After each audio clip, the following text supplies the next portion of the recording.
Russie a fait, en tout cas la diplomatie russe a fait de la défense, d'une certaine conception de la souveraineté, son cheval de bataille diplomatique depuis maintenant une quinzaine, voire une vingtaine d'années. On peut faire même remonter ça aux guerres de Yougoslavie.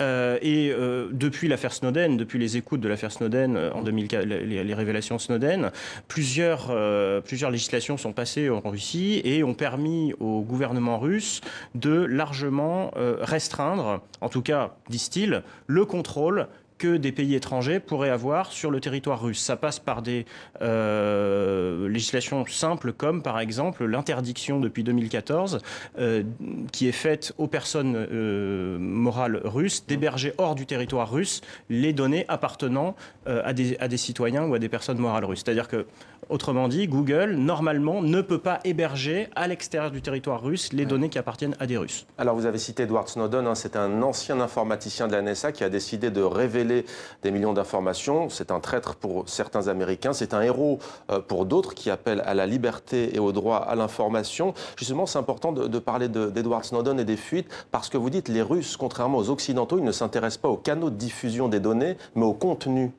Alors oui, c'est pas évident à percevoir. Effectivement, alors là, on est vraiment dans la différence doctrinale. C'est-à-dire que pendant très longtemps, ce qu'on a appelé la cybersécurité et la cyberstratégie dans le monde occidental, c'était surtout une affaire de sécurité, effectivement, de tuyaux, d'ordinateurs, de lutte contre la criminalité, les arnaques à la carte bancaire dans les années 90, par exemple.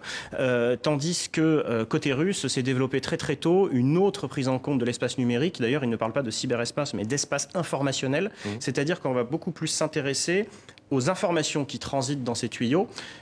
Et d'ailleurs, les printemps arabes ont été quelque chose d'extrêmement regardé à Moscou, puisque beaucoup ont eu peur que les réseaux sociaux ou les nouvelles libertés de circulation de l'information en Russie puissent déboucher sur des contestations. D'ailleurs, il y a eu d'énormes contestations en 2011-2012 en Russie, les plus grandes manifestations qu'a connues le pays depuis la chute de l'Union soviétique, contestations qui ont été largement organisées sur les réseaux sociaux.